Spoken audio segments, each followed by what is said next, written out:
When I was a little girl, I wanted to be a lawyer. But I never saw anyone who looked like me on TV, in the movies, someone who was either a little person or someone who has a physical disability in a courtroom. So that made me believe that maybe this wasn't something someone like me could actually go out and do.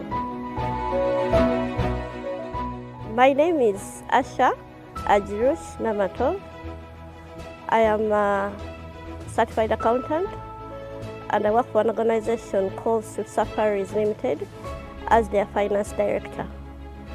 Swift Safaris is a bus company that flies the Kampala and Mbarara route to Ishaka every day. As a lawyer, I wanted to help people, and I'm still doing that. As an accountant, and at our workplace, we set aside a budget as part of our corporate social responsibility that is specific towards helping persons with disabilities. We've promoted the hiring of persons with disabilities. The people that we've had so far, they are not in the formal line, but they are part of maybe the people in operations. We have two little people. Then we have people with other disabilities who have maybe non-invisible disabilities. We also give them transport allowance for the day. And the other thing that most of these workers, when we are assigning them duties, we consider someone's capability and also the type of disability that they have, so that they can be able to be their best selves at work. The transport sector is predominantly dominated by men. It is a sector of men. There are only a few women within the industry, and I don't think there is any other woman that I know of who has a disability within senior management of any of the other transport companies. These are hundreds of bus companies. I don't know of any other woman who has a physical disability, who has a disability anyway within senior management. It has been challenging to be in that space and trying to kind of prove your worth and finding your space. And working in a male-dominated industry where most of the people working within this industry are people without disabilities, you find yourself having to prove yourself constantly, which is something likely that people with disabilities grow up having to do, because we have to prove ourselves even outside work, even elsewhere in the community. We have to prove ourselves. So when I started out with Swift Safaris, when I joined at the bottom as an accounting assistant. And when I came in, people did not pay that much attention to me, and I was trying to make recommendations and things like that, and they would at best ignore it, if I could call it that.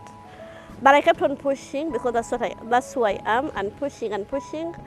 And then I said some of the things I had to say bearing results. Now when the results came in, now the results are what propelled me to get that attention that I wanted, and also that I worked for, realizing that I'm bringing value to the business and not just someone that they had to hire. And with that, I kept on rising through the ranks, doing various responsibility. I've been almost in different parts of the business. I have done work in audit, I've done work in administration. I've also done work dealing with external contractors, suppliers, auditors, lawyers.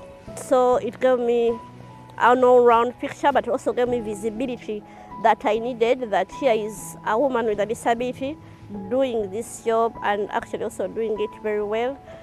And until where I am now as a finance director, and being on this level at the top, I'm able to make recommendations, things that don't just benefit me as an individual, but drive my inclusion agenda in the overall scheme of things within the business.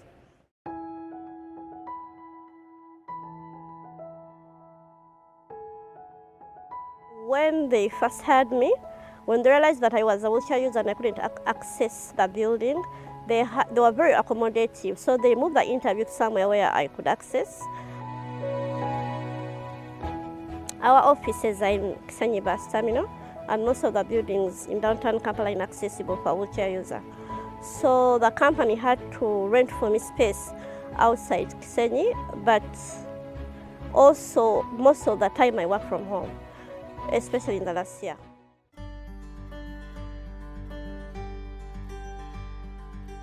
Because it is very expensive for me, particularly to travel, I have to be lifted up into the wheelchair from the car and into the car and things like that. So if I have to move from home to go to work at a distance, then I have to have about 4 other people that I move with, which is an extra cost. When people look at Ashar, they only see the wheelchair. They don't see the accountant. They don't see a good leader, a good communicator. They only see the wheelchair. And that is what a person with disability is judged at. And being a woman with a disability is like a double disadvantage, because again, people believe women are not as productive as men. A woman with a disability has to know, what value am I bringing to a business? A business essentially wants someone who is going to improve their profit. So what do I bring to the employer? What am I adding to their business? What opportunities are in the community? What problem is in the community that I can fix using my passion or my interest? You have to be able to add value to someone or something, and that will help you get where you want to go. Business owners need to know that people with disabilities have a lot of potential. They have many capabilities, just like people without disabilities. And they need to look beyond the label. They need to look beyond that Ashar needs a ramp, for example, for a wheelchair, or she needs an accessible bathroom. Some of these reasonable accommodation are one-off costs, and they don't only benefit people with disabilities, they benefit everyone. But the society needs to see beyond the disability and look at the person and what they are bringing to the table. And there is a lot that people with disabilities can contribute.